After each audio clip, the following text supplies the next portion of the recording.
Hello friends, आप सभी का द पॉलिटेक्निक क्लासेस में स्वागत है। आज के इस सेशन में हम लोग क्या करने वाले हैं, तो हम लोग प्रीवियस ईयर क्वेश्चन का सॉल्यूशन करने वाले हैं। जैसा कि हम लोगों ने थर्ड सेमेस्टर का सिलेबस कंप्लीट कर चुके थे, जिसमें मैं आप लोगों को बता रहा था प्रिंसिपल ऑफ इलेक्ट्रॉनिक्स कम्युनिकेशन, जो कि आपके लिए बहुत ही इंपॉर्टेंट सब्जेक्ट है। लाइक ऐसे देखा जाए तो थर्ड सेमेस्टर में आप प्रिंसिपल ऑफ इलेक्ट्रॉनिक्स कम्युनिकेशन पढ़ते हैं, साथ ही साथ इसके बेसिस पे आप फोर्थ सेमेस्टर में डिजिटल कम्युनिकेशन पढ़ते हैं, फिफ्थ सेमेस्टर में mobile and cellular wireless communication पढ़ते हैं, और सिक्स सेमेस्टर में आप लोग कंप्यूटर नेटवर्किंग पढ़ते हैं। तो जहां पे आपको बेसिक के ये जो आपका थर्ड सेमेस्टर का पेपर है प्रिंसिपल ऑफ इलेक्ट्रॉनिक्स कम्युनिकेशन, ये यूटिलाइज होता है, इसके बेसिस पे वो सब चीज पढ़ाया जाता है। जबकि मैं आपको बता दूं थर्ड सेमेस्टर का जो पार्ट है डिजिटल कम्युनिकेशन का, वही डिजिटल कम्युनिकेशन का पार्ट जो है आपको फोर्थ सेमेस्टर में पढ़ना है। तो इन सारी चीजों को आपने अच्छे से पढ़ा है, तो हम लोग चलिए इसको प्रीवियस ईयर क्वेश्चंस को हम लोग सोल्व करेंगे, जो कि आप यहाँ पे देख रहे हैं प्रीवियस ईयर क्वेश्चन सॉल्यूशन है। 2022 में 2 बार एग्जाम हुआ था, एक स्पेशल एग्जाम हुआ था और एक जो चल रहा था वो एग्जाम हुआ था। तो इसमें से हम लोग 2022 के इस क्वेश्चन को सोल्व करेंगे और वो स्पेशल वाले एग्जाम को भी सोल्व करेंगे। तो सबसे पहली बात मैं आपको ये बताने का ट्राई कर रहा हूं कि आपको ये subject principle of electronics communication अच्छे से पढ़ना क्यों जरूरी है। क्योंकि अच्छे से आप पढ़िएगा तो थर्ड सेमेस्टर में सेमेस्टर एग्जाम में आप अच्छा मार्क्स ला पाइएगा। साथ ही साथ आप फोर्थ सेमेस्टर में जो आपका डिजिटल कम्युनिकेशन पढ़ना है उसमें में भी अच्छा कर पाइएगा। क्यों? क्योंकि जब आपको बेसिक चीजें प्रिंसिपल ऑफ इलेक्ट्रॉनिक्स कम्युनिकेशन में जो आप पढ़ेंगे वो अच्छे से पढ़ेंगे, तब आपका फोर्थ सेमेस्टर में जो पेपर है डिजिटल कम्युनिकेशन वो अच्छे से पढ़ पाएंगे, उसको समझ पाएंगे। साथ ही साथ इसी के बेसिस पे आप जब फिफ्थ सेमेस्टर में जाइएगा तो मोबाइल एंड वायरलेस कम्युनिकेशन के जो पार्ट्स हैं, जो जो चीजें वहां पे पढ़नी है वो भी आप अच्छे से समझ पाइएगा। तो और सिक्स सेमेस्टर में कंप्यूटर नेटवर्किंग में इसको आप अच्छे से समझ पाइएगा, data communication and computer networking में। तो इसलिए प्रिंसिपल ऑफ इलेक्ट्रॉनिक्स कम्युनिकेशन आपके लिए बहुत जरूरी है।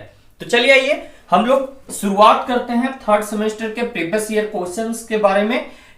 इसमें आज हम लोग इस सेशन में क्या करने वाले हैं, तो एमसीक्यू क्वेश्चन। एमसीक्यू वो वैसे क्वेश्चन को कहते हैं जिसमें क्या होता है, एक क्वेश्चन दिया हुआ रहता है और उसके 4 क्या होते हैं, ऑप्शन होते हैं, जिनमें से कोई एक ऑप्शन हमारा क्या होता है, सही होता है। तो चलिए शुरुआत करते हैं आज के इस फर्स्ट क्वेश्चन के साथ। जैसा कि आप यहाँ पे देख पा रहे होंगे, यहाँ पे क्या दिया हुआ है कि क्वेश्चन में आपको पहला क्वेश्चन दिया हुआ है कि the modulation technique used to convert analogue signal into digital signal. हम लोगों ने पढ़ा था मॉड्यूलेशन के बारे में कि मॉड्यूलेशन क्या होता है, एक ऐसा प्रोसेस होता है जिसमें एक लो पावर वाले सिग्नल को हम लोग हाई पावर वाले सिग्नल में कन्वर्ट करते हैं, और उसी को हम लोग क्या कहते हैं, मॉड्यूलेशन। उसी को हम लोग क्या कहते हैं, मॉड्यूलेशन। और इस मॉड्यूलेशन के 2 टाइप हो रहे थे। एक हो रहा था हमारा एनालॉग मॉड्यूलेशन और एक हो रहा था हमारा डिजिटल मॉड्यूलेशन। एक हमारा हो रहा था डिजिटल मॉड्यूलेशन, और इसके भी टाइप हो रहे थे। जैसे इसके डिजिटल मॉड्यूलेशन में हम लोग देख रहे थे पीसीएम था, डेल्टा मॉड्यूलेशन था, और एनालॉग की अगर बात करें तो एनालॉग में 2 टाइप के होते थे। जैसे एक एम्पलीट्यूड मॉड्यूलेशन होता था और एक होता था हमारा फेज मॉड्यूलेशन पीएम, और एक होता था फ्रीक्वेंसी मॉड्यूलेशन। ये जो हमारे दोनों मॉड्यूलेशन टेक्निक थे, फेज मॉड्यूलेशन और फ्रीक्वेंसी मॉड्यूलेशन, ये एंगल मॉड्यूलेशन के अंतर्गत आते थे, एंगल मॉड्यूलेशन के अंतर्गत आते थे। ठीक है, तो यहां पे इस टेक्निक में हम लोग को क्वेश्चन कर रहा है कि इनमें से कौन सा ऐसा मॉड्यूलेशन है जिसमें हम लोग क्या करते हैं कि एनालॉग सिग्नल को किस में कन्वर्ट करते हैं, डिजिटल सिग्नल में कन्वर्ट करते हैं। तो देखिए मैंने बताया था एनालॉग जो मॉड्यूलेशन होते हैं वो किस पे बेस्ड होते हैं, तो एनालॉग सिग्नल पे बेस्ड होते हैं। इसमें एनालॉग इनपुट सिग्नल भी होगा और मॉड्यूलेशन प्रोसेस जो कंप्लीट करता है मॉड्यूलेटर ये क्या करता है, मॉड्यूलेशन प्रोसेस कन्वर्ट करता, मतलब कि प्रोसेस को कंप्लीट कराता है। तो इसके इनपुट में हम लोग क्या देंगे, एनालॉग मॉड्यूलेशन के टाइप के मॉड्यूलेटर को इनपुट में हम एनालॉग सिग्नल देंगे, आउटपुट में भी हमें क्या मिलेगा, एनालॉग सिग्नल ही मिलेगा। बट बातें कहां हो रही है, वैसा मॉड्यूलेटर बताइए, वैसा मॉड्यूलेशन टेक्निक बताइए जिसमें एनालॉग सिग्नल को किस में कन्वर्ट कर देते हैं, डिजिटल सिग्नल में। तो डिजिटल सिग्नल आया मतलब कि यहां पे डिजिटल मॉड्यूलेशन का इस्तेमाल होगा, और वो जो होगा वो होगा डिजिटल मॉड्यूलेशन का इस्तेमाल होगा।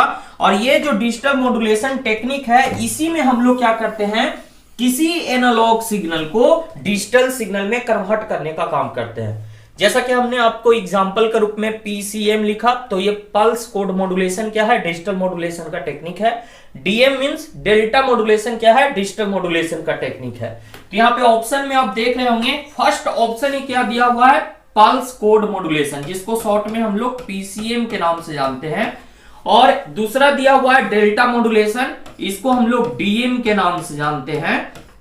और तीसरा है एडिटिव डेल्टा मॉड्यूलेशन, इसको हम लोग एडीएम के नाम से जानते हैं। तो ये तीनों के तीनों प्रोसेस में हम लोग क्या करते हैं, किसी एनालॉग सिग्नल को किस में कन्वर्ट करने का काम करते हैं, तो डिजिटल सिग्नल में कन्वर्ट करने का काम करते हैं।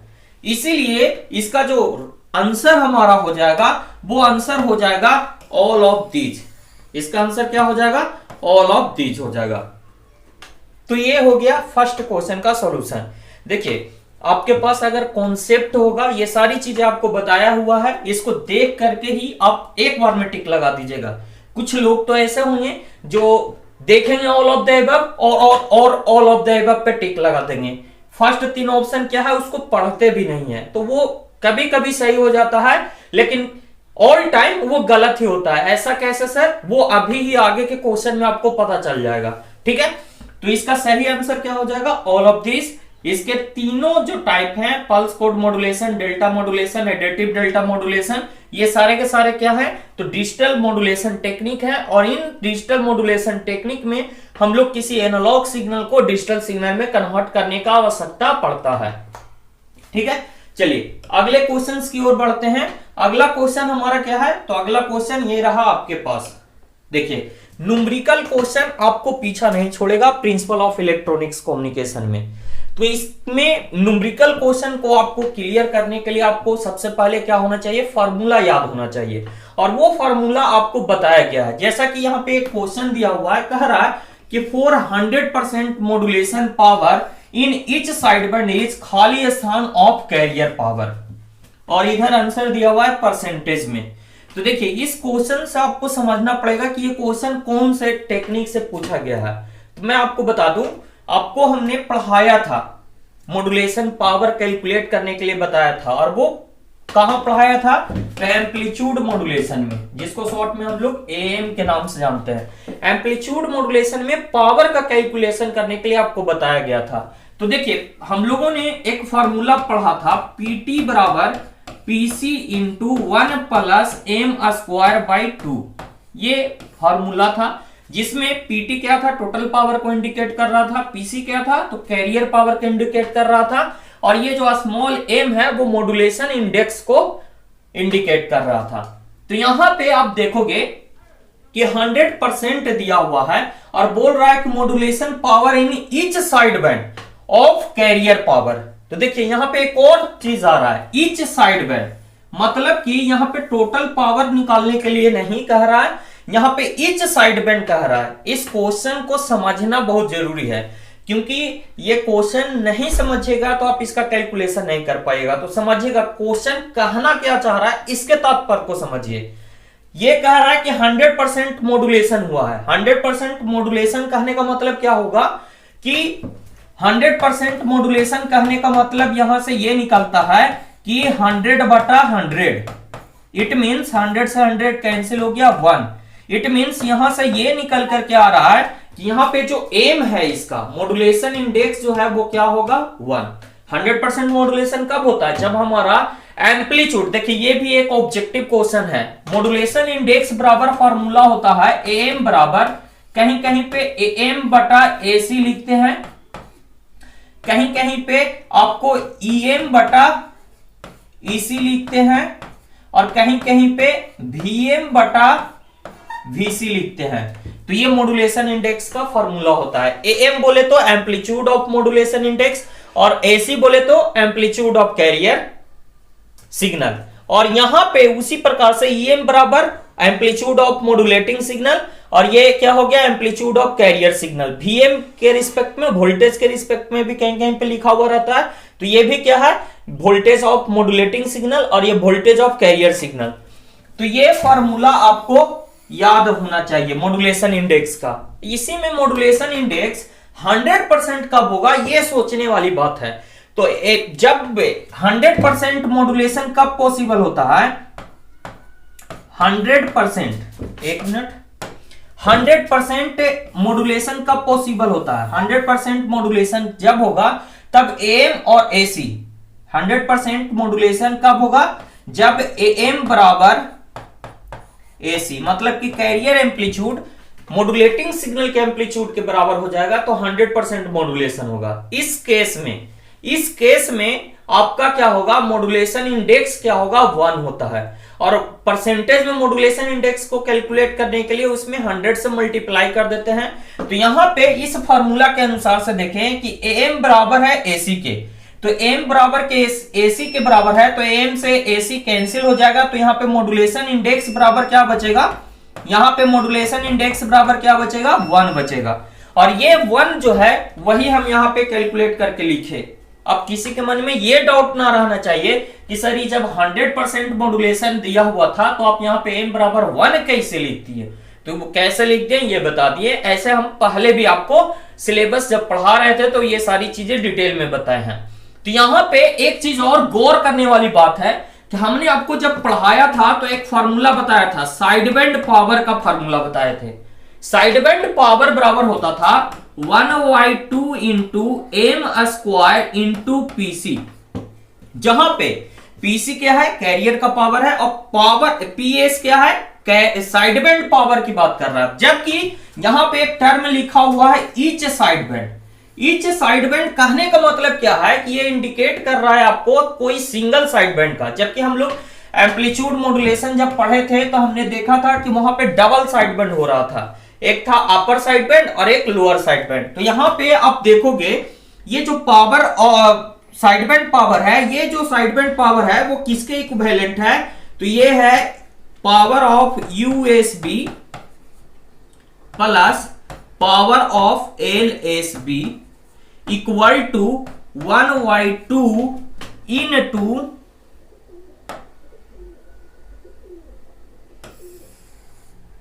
इनटू ये क्या हो जाएगा, इनटू एम का वैल्यू यहां पे क्या दिया हुआ है 1, तो ये हो जाएगा 1 का स्क्वायर इनटू पीसी। पीसी यहां पे हमको दिया हुआ नहीं है तो पीसी को पीसी ही लिख दिए, ठीक है, कोई दिक्कत नहीं। अब यहां पे आप देखिए कि क्वेश्चन कह रहा था ईच साइड बैंड, और यहां पे हम लोग निकाल किस कर रहे हैं, साइड बैंड पावर, मतलब इसमें दोनों इंक्लूडेड है। तो इसको जब सोल्व कीजिएगा सर तो ये आएगा PC/2। लेकिन हम लोग जानते हैं कि जो एम्पलीट्यूड होता है पावर का, वो दोनों पावर, चाहे हम लोअर साइड बैंड की बात करें या अपर साइड बैंड की बात करें, amplitude of lower side band upper side band दोनों क्या होता है, सेम होता है, जिसके कारण से अपर साइड बैंड का पावर और लोअर साइड बैंड का पावर भी क्या होगा, इक्वल होगा। जब ये दोनों इक्वल होगा, दोनों का पावर इक्वल होगा, तो यहां पे क्या क्वेश्चन कर रहा है, ईच साइड बैंड, यहां पे ये टोटल साइड बैंड का पावर आया PC/2, टोटल साइड बैंड का पावर आया क्या, PC/2, 1 का स्क्वायर किए तो एक ही हुआ, और PC इंटू 1 करेंगे तो PC, और नीचे 2 था जो 2। इसका मतलब ये हो गया यहाँ पे कि PC/2 ये किसका है, टोटल पावर है। कौन कौन पावर है इसमें, अपर साइड बैंड और लोअर साइड बैंड भी दोनों इक्वल में है, इसलिए इसको हमको ईच साइड बैंड का निकालना है। तो ईच साइड बैंड कह रहा है 2 के पावर है इतना, तो एक ओके कितना होगा, तो 2 से भागा दे देते हैं। ईच मतलब कोई भी हो सकता है, चाहे तो वो पावर ऑफ यूएसबी का पूछ रहा हो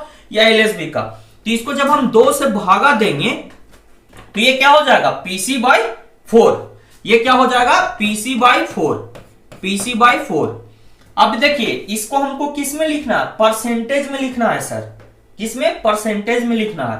तो परसेंटेज में लिखने के लिए हम लोग क्या करते हैं कि कुछ नहीं, इसको 100 से मल्टीप्लाई कर देते हैं। परसेंटेज में लिखने के लिए इसको हम लोग क्या करते हैं, 100 से मल्टीप्लाई कर देते हैं। तो 100 से मल्टीप्लाई कीजिएगा इसको, तो क्या आ जाएगा, 4 से ये 25 बार में कट जाएगा। तो ये क्या हो गया, कैरियर पावर का क्वेश्चन। देखिए यहां पे क्या लिखा हुआ था, 400% modulation power in each side band is खाली स्थान।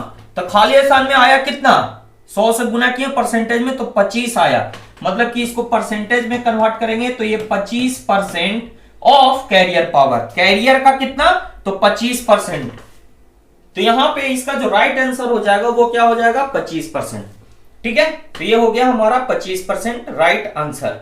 चलिए, न्यूमेरिकल क्वेश्चन में थोड़ी थोड़ी चीजें समझना होता है, क्वेश्चन को समझना होता है, देन आफ्टर आपको जो फार्मूला बताया गया है उसमें से कौन सा फार्मूला यहां पे लगाएं कि हमारा आंसर आ जाए, ये समझना होता है। और इस टेक्निक को समझ लिए तो आप किसी भी तरह का न्यूमेरिकल दिया हुआ रहेगा, आपके पास फार्मूला याद है, उन सभी को यूटिलाइज करने का आपको पास कैपेसिटी है। अगर आपने इन सारी चीजों को बार बार प्रैक्टिस किया होगा तो वो आपके अंदर डेवलप हो ही जाएगा। तो उसके अनुसार से इसको आप कैलकुलेट कर पाओगे। क्वेश्चन में थोड़ा सा ट्विस्ट था और उसी ट्विस्ट को समझने की हम लोग गलती करते हैं। जो समझ गया ईच साइड बैंड का मतलब वो 25% लगाएगा, और जो ईच साइड बैंड का मतलब नहीं समझेगा वो सीधा सीधा 50% मार देगा। कैसे, तो ये PC/2 आया, यहां 2 से हम डिवाइड किए ईच के लिए, वो ये नहीं करेगा, और ये PC/2 को तुरंत 100 से गुना कर देगा, तो 2 से कट जाएगा, तो ये 50% ये वाला मार देगा। और यही गलती करता है लोग। तो इसलिए क्वेश्चन को अच्छे से पढ़िएगा। ईच साइड बैंड कहेगा तो प्रत्येक के लिए, और अगर साइड बैंड कहता तब ये 50% सही हो जाता, लेकिन यहां पे ईच लगाने से थोड़ा सा चेंजिंग आ गया। तो इस चीजों को आप समझ रहे हैं। चलिए हम लोग अगले क्वेश्चन की ओर बढ़ते हैं। अगला क्वेश्चन आपका क्या है, तो अगला क्वेश्चन ये है आपके पास, कह रहा है कि which of the following device is used to generate AM wave. इनमें से कौन सा डिवाइस जो है एएम वेव को जनरेट करने के लिए यूज किया जाता है। तो अभी अभी हम लोगों ने पढ़ा कि एम्पलीट्यूड मॉड्यूलेशन, फ्रीक्वेंसी मॉड्यूलेशन या कोई भी मॉड्यूलेशन टेक्निक हो, उसके लिए हम लोग एक डिवाइस का इस्तेमाल करते हैं। मॉड्यूलेशन प्रोसेस को कंप्लीट कराने के लिए एक डिवाइस का उपयोग करते हैं और उसको कहते हैं मॉड्यूलेटर। उस डिवाइस को क्या कहते हैं, मॉड्यूलेटर।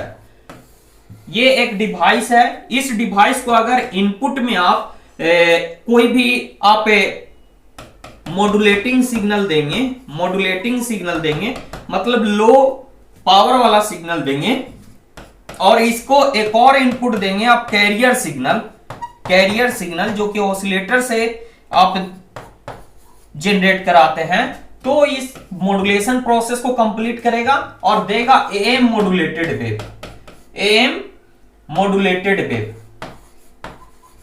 Modulated wave. अब ये डिपेंड करेगा कि ये किस टाइप का आपका मॉड्यूलेटर है। अगर एम्पलीट्यूड मॉड्यूलेटर यहां पे एएम मॉड्यूलेटेड दे रहा, इट मींस ये किस प्रकार का है, तो एम्पलीट्यूड मॉड्यूलेटर है, एम्पलीट्यूड मॉड्यूलेटर। यही अगर फ्रीक्वेंसी मॉड्यूलेटेड वेव देता तो ये फ्रीक्वेंसी मॉड्यूलेटर होता। तो वो अलग अलग टाइप ऑफ मॉड्यूलेशन में अलग अलग टाइप के मॉड्यूलेटर का इस्तेमाल किया जाता है। तो यहाँ पे जो कह रहा है कि एएम वेव को जनरेट करने के लिए कौन सा डिवाइस इस्तेमाल होता है, तो मॉड्यूलेटर। तो यहाँ पे ये 3-4 ऑप्शन दिया हुआ है, तो इसका पहला जो है ऑप्शन है जो दिया हुआ है जिसमें मॉड्यूलेटर लिखा हुआ है, यही से ये इसका राइट आंसर ये हो जाएगा। अब कहिए कि सर बाकी 3 वो जो देले था वो का होगा। अभी अभी हम पहले का क्वेश्चन बता रहे थे तो आपको एक बात बताए थे कि आंख मूंद के जहां ऑल ऑफ द एबव रहे वहां टिक नहीं करिएगा। फर्स्ट सेमेस्टर और सेकेंड सेमेस्टर में ई वाला ट्रिक काम कर जाता था, लेकिन अब आप आ गए हैं कहां, थर्ड सेमेस्टर में, तो यहां पे ये वाला ट्रिक क्या होगा, गलत होगा। कैसे होगा अभी अभी आप देख लीजिए। इसका आंसर है स्क्वायर लॉ मॉड्यूलेटर। लोग जान रहे होंगे, तुम अब भी जान रहे होंगे, लेकिन ये पढ़िएगा नहीं, नीचे कुछ लिखा है कौन ऑप्शन से नहीं पढ़िएगा, सीधे देखिएगा ऑल ऑफ द अबव है, टिक करो सीधा। लेकिन जो पढ़ने वाला होगा वो इस चीज को डिटेक्ट करेगा कि हर एक ऑप्शन क्या कहना चाह रहा है। तो पहला ऑप्शन तो कहना चाह रहा है मॉड्यूलेटर, ये तो जो पढ़ने वाला है वो एकदम क्लियर हो जाएगा कि पहले का तो है, तो देखेगा कि का दूसरा को भी ये बात के सेटिस्फाई कर रहा है कि नहीं, तीसरा को ये बात को सेटिस्फाई कर रहा है कि नहीं, तब जाके वो ऑल ऑफ द एबव लगाएगा। लेकिन जैसे ही दूसरका के पास जाएगा तो ये कहेगा ट्रांसमीटर, और ट्रांसमीटर का इस्तेमाल हम लोग क्या करते हैं कि जो मॉड्यूलेटेड सिग्नल आया उसको सेंड करने के लिए करते हैं। और ट्रांसड्यूसर क्या होता है, तो ये क्या करता है, एक एनर्जी को दूसरे एनर्जी के फॉर्म में कन्वर्ट करता है। जैसे माइक्रोफोन हमारा ऑडियो को इलेक्ट्रिकल में कन्वर्ट कर देता है, स्पीकर जो क्या करता है, इलेक्ट्रिकल को ऑडिएबल में कन्वर्ट कर देता है। तो ये होता है ट्रांसड्यूसर। तो यहां पे ये दोनों ऑप्शन सही नहीं है। सही क्या है, स्क्वायर लॉ मॉड्यूलेटर, ठीक है, जो कि एम वेव को जनरेट करने के लिए इस्तेमाल किया जाता है। स्पेशली टाइप में अगर कहा जाए कि स्क्वायर लॉ मॉड्यूलेटर का हम लोग इस्तेमाल किस टाइप के एम्पलीट्यूड मॉड्यूलेटेड वेव को जनरेट करने के लिए करते हैं, तो हम लोग इसको double side band full carrier DSB FC के लिए इस्तेमाल किया जाता है। मतलब कि ये जो स्क्वायर लॉ मॉड्यूलेटर होगा वो एक स्पेशल टाइप के सिग्नल को जनरेट करेगा जिसमें डबल साइड बैंड भी होगा, साथ में फुल कैरियर भी होगा। तो ये क्वेश्चन कभी कभी पूछा जाता है कि आपको डीएसबी एफसी के लिए कौन सा मॉड्यूलेटर इस्तेमाल किया जाता है, स्पेशली रूप से ये ऑब्जेक्टिव पूछा जा सकता है, जो कि अगले आने वाले एग्जाम्स हैं। तो यह स्क्वायर लॉ मॉड्यूलेटर होता है, ठीक है। इसी पे बेस्ड एक और क्वेश्चन आपको आगे मिलेगा, वहां पे मैं और क्लियर करूंगा, ठीक है। तो यहाँ पे इसका जो सिंपल आंसर था वो क्या था, स्क्वायर लॉ मॉड्यूलेटर। बाकी ये दो ऑप्शन अलग चीजों के थे जिसके बारे में हमने आपको बता दिया। चलिए आगे बढ़ते हैं, अगले क्वेश्चंस की ओर बढ़ते हैं। अगला क्वेश्चन हमारा क्या है, तो अगला क्वेश्चन फिर से मॉड्यूलेशन बेस्ड है। यहाँ पे क्या दिया हुआ है, ओवर मॉड्यूलेशन के कारण से क्या होता है। तो ओवर मॉड्यूलेशन ये क्या है सर, इसको समझाइए। तो तीन प्रकार के मॉड्यूलेशन होते हैं। अभी अभी हम आपको बताए थे मॉड्यूलेशन इंडेक्स। तो मॉड्यूलेशन इंडेक्स का वैल्यू जो है वो 0 से 1 के बीच में लाइज करता है। ऐसा क्यों सर, तो हमने मॉड्यूलेशन इंडेक्स का फॉर्मूला आपको बताया था। मॉड्यूलेशन इंडेक्स बराबर होता है AM बटा AC, और AC मतलब कि एम्पलीट्यूड ऑफ कैरियर सिग्नल जो है हमेशा क्या होगा, ज्यादा होगा। कैरियर मतलब ढोने वाला के पास ज्यादा शक्ति होता है, तो ये एम्पलीट्यूड इसका हमेशा ज्यादा होगा। तो सब ज्यादा से कम वाला में भाग दीजिएगा तो वो हमेशा क्या होगा कि 1 से कम आएगा। लेकिन एक किस केस में आता है सर, तो एक आता है कब, अब ये भी बताया आपको कि जब एम्पलीट्यूड मॉड्यूलेशन और कैरियर मॉड्यूलेशन का मतलब कि एम्पलीट्यूड और कैरियर का दोनों का एम्पलीट्यूड जो है सेम हो जाता है, तब मैक्सिमम 1 आता है। मिनिमम कितना हो सकता है, तो 0 हो सकता है। मतलब कम से कम कितना होगा, तो 0। वो किस केस में होगा, किस केस में होगा, जब मॉड्यूलेशन ना होगा तब के केस में।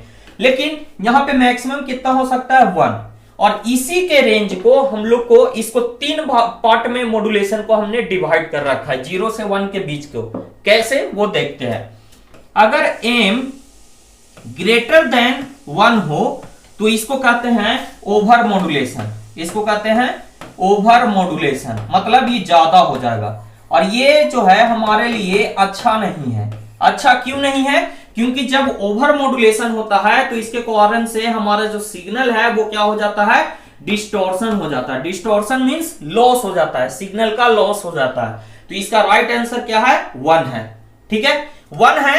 अगला जो है एम अगर लेस देन 1 हो तो इसको हम लोग कहते हैं अंडर मॉड्यूलेशन। अंडर मॉड्यूलेशन, देखिए इसको याद रखिएगा कैसे, हमेशा कंफ्यूजन हो जाता है कि ओवर मॉड्यूलेशन में क्या होता है, अंडर मॉड्यूलेशन में क्या होता है। तो ऐसे समझिए, अंडर मतलब हम लोग जानते हैं कुछ मॉड्यूलेशन इंडेक्स 0 से लेके 1 के बीच में होता है। तो 1 से कम है, यहां पे क्या शो कर रहा है, एम लेस देन 1। 1 से कम है मतलब 1 के अंडर में होगा, तो इसको हम कहेंगे अंडर मॉड्यूलेशन, ठीक है। और एम क्या है, ग्रेटर देन 1, 1 से ज्यादा हो गया, तो ज्यादा हो गया मतलब ओवर हो गया, तो इसको कहेंगे ओवर मॉड्यूलेशन। और जब हम ओवर मॉड्यूलेशन बहुत ज्यादा एक्सेस हो गया तो वो हमारे लिए अच्छा नहीं है। क्यों नहीं अच्छा है, क्योंकि ये क्या करता है, डिस्टॉर्शन करता है सिग्नल, इससे क्या हो जाता है, डिस्टॉर्शन हो जाता है। तो ये हो गया। अगर एम सर इक्वल टू 1 हो जाए, और ये कब होगा, जब एम्पलीट्यूड दोनों का, कैरियर का और मॉड्यूलेटिंग सिग्नल का सेम हो जाता है, तब हो जाता है। तो ये एम बराबर 1 कब हो जाएगा, क्रिटिकल सिग्नल में, क्रिटिकल मॉड्यूलेशन, इसको क्या कहेंगे, क्रिटिकल मॉड्यूलेशन। तो ये हमेशा वीवीआई है आपके लिए। ये तीनों टर्म याद रखिएगा, आपको पहले भी बताया गया है। यहां से ऑप्शन क्वेश्चन ऐसे बनते हैं, जैसा कि यहाँ पे ओवर मॉड्यूलेशन का पूछा गया, अगले आने वाले एग्जाम में आपको अंडर मॉड्यूलेशन या क्रिटिकल मॉड्यूलेशन से पूछा जा सकता है। ठीक है, तो यहाँ पे समझिए, यहाँ पे एक और ऑप्शन दिया हुआ था। देखिए, आंख बंद करके लेकिन बोथ पे लगाएगा, जो नहीं पढ़े वाला रहेगा ना वो जाएगा बोथ पे, ए एंड बी। लेकिन ये बात समझ में नहीं करेगा कि ये वाला जो है फर्स्ट और सेकेंड सेमेस्टर में होता था, अब नहीं होता है।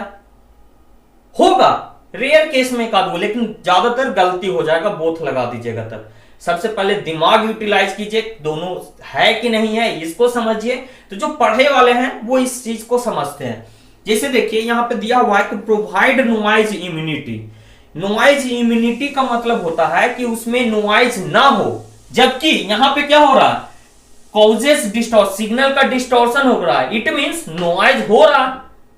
तो ये इम्यूनिटी, प्रोवाइडेड नॉइज इम्यूनिटी कहता है कि नॉइज से बचने का क्षमता उसको प्रोवाइड करा रहा है। तो क्या नॉइज से बचने का क्षमता इसको प्रोवाइड करा रहा है ओवर मॉड्यूलेशन? नहीं सर। क्यों? क्योंकि अगर वो प्रोवाइड करवाता बचे लगी तो हमारा सिग्नल डिस्टॉर्शन नहीं होना चाहिए, जबकि यहां पे क्या हो रहा है, हो रहा है। तो ये ऑप्शन किसी भी तरीके से सही नहीं है, जिसके कारण से इसका answer both A and B का भी नहीं हो सकता है सर। तो इसका राइट आंसर क्या है? तो इसका राइट आंसर है फर्स्ट, कॉजेस डिस्टॉर्शन। ठीक है, सिग्नल हमारा डिस्टॉर्शन हो जाएगा। जो हम सिग्नल भेजेंगे अगर वो ओवर मॉड्यूलेशन हो जाएगा तो रिसीवर पे वो सिग्नल नहीं पहुंच पाएगा, जिससे हमारा कम्युनिकेशन अच्छे से नहीं हो पाएगा। इसीलिए ओवर मॉड्यूलेशन टेक्निक का हम लोग इस्तेमाल नहीं करते हैं।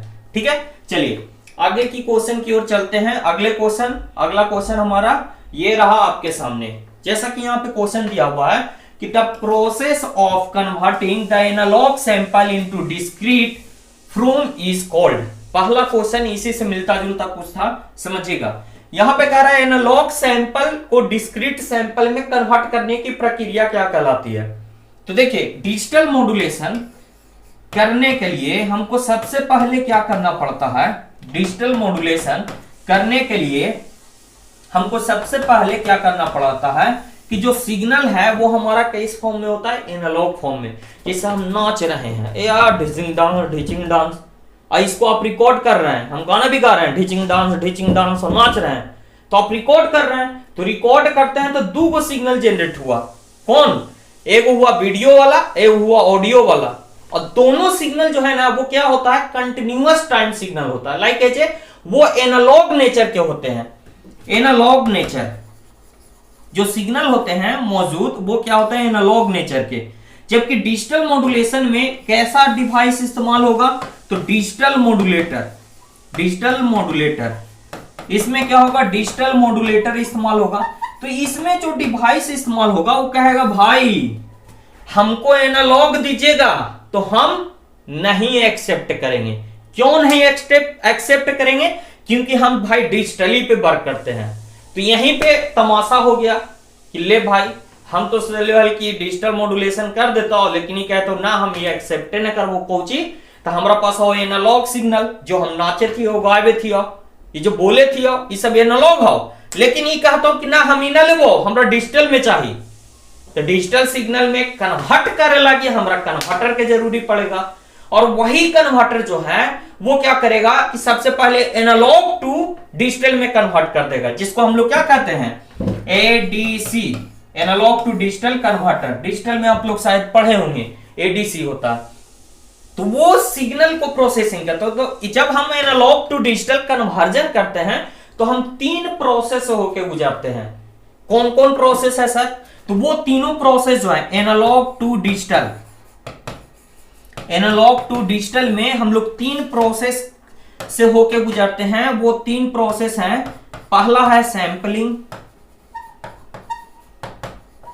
और दूसरा है क्वांटाइजेशन,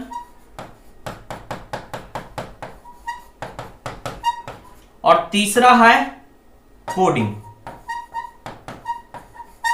तो आपको डिटेल में हम पढ़ाए थे पहले के। सैंपलिंग प्रोसेस जो है वो प्रोसेस है जो कि क्या करता है, एनालॉग सैंपल को डिस्क्रीट फॉर्म में कन्वर्ट करता है।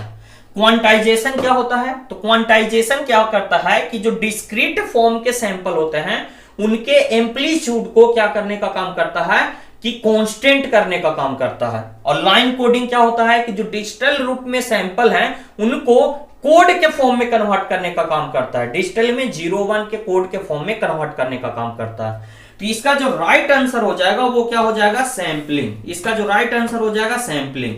अब देखिए यहां से क्वेश्चन पहले का सैंपलिंग से पूछ दिया है, दूसरा का में कुछ ही बनता है बाबू, तो क्वांटाइजेशन। तो आपको पूछ सकता है क्वांटाइजेशन कि क्वांटाइजेशन है क्या। तो क्वांटाइजेशन में हम लोग क्या करते हैं कि जो डिस्क्रीट फॉर्म वाला जो होता है उसको हम लोग क्या करते हैं कि उसके एम्पलीट्यूड को क्या करते हैं, कांस्टेंट करने का काम करते हैं। आप लोग सेकेंड यूनिट में इसको डिटेल से बताए हैं कि क्वांटाइजेशन क्या होता है, सैंपलिंग क्या होता है, कोडिंग क्या होता है। तीसरा क्वेश्चन यहां से पूछा जा सकता है कि कोडिंग क्या होता है। तो कोडिंग क्या होता है कि जो हमारा क्वांटाइज्ड फॉर्म ऑफ सैंपल होता है उसको हम लोग 0-1 के फॉर्म में कन्वर्ट करने का काम करते हैं। तो ये हो गया। अब देखिए यहाँ पे मॉड्यूलेशन क्या है, अभी जस्ट पहले हम इसको बताए हैं मॉड्यूलेशन प्रोसेस को, और क्वांटाइजेशन बता दिए। मल्टीप्लेक्सिंग क्या है, तो एक टेक्निक है। मल्टीप्लेक्सिंग एक टेक्निक है जिसमें एक ही चैनल के थ्रू बहुत सारे सिग्नल को क्या किया जाता है, ट्रांसफर किया जाता है, भेजा जाता है। तो उसको हम लोग मल्टीप्लेक्सिंग कहते हैं। इसको करने के लिए कौन सा डिवाइस इस्तेमाल किया जाता है, तो मल्टीप्लेक्सर। चलिए इन सारे डिवाइसेस के भी नाम लिख दीजिए। सैंपलिंग प्रोसेस जो है सैंपलर के थ्रू कंप्लीट कराया जाता है, ठीक है। मल्टीप्लेक्सिंग जो है मल्टीप्लेक्सर के थ्रू कराया जाता है, मल्टीप्लेक्सर के थ्रू कंप्लीट कराया जाता है। और क्वांटाइजेशन जो है क्वांटाइजर के थ्रू कराया जाता है, क्वांटाइजर, ठीक है। और मॉड्यूलेशन जो है कौन सा डिवाइस करता है, ये बताए ही, मॉड्यूलेटर, ठीक है। चलिए सारा चीज आप लोग के पास है, जो डिटेल में पढ़े हैं उनके ये सारी चीजें समझ में आ रही होंगी, और जो नहीं पढ़े हैं समझने की कोशिश कीजिए क्योंकि एग्जाम आपके सर पे है, ठीक है। बस छोटी छोटी चीजें हैं, आप अगर जानते हैं समझते हैं तो आपके ऑब्जेक्टिव सोल्व हो जाएंगे, क्योंकि यही सारे ऑब्जेक्टिव जो हैं आपके क्वेश्चंस में आते हैं, जो कि बहुत ही इजी वे में आप सोल्व कर सकते हैं। जैसे यहां पे कह रहा है कि the maximum power efficiency of and am modulation. देखिए यहां एक क्वेश्चन आ गया इफिशिएंसी से रिलेटेड, और इफिशिएंसी से रिलेटेड क्वेश्चंस को हम लोग समझेंगे। इसके पहले हमको जानना होगा कि सर इफिशिएंसी होता क्या है। तो इफिशिएंसी होता क्या है ये आपको समझना पड़ेगा। इफिशिएंसी क्या होता है, तो इफिशिएंसी को हम लोग ई से डिनोट करते हैं। इफिशिएंसी बराबर होता है, इफिशिएंसी बराबर होता है total power, total power of, गलती लिखा रहा है जी, एक मिनट। देखिए इफिशिएंसी बराबर होता है side band power, side band power बटा टोटल पावर।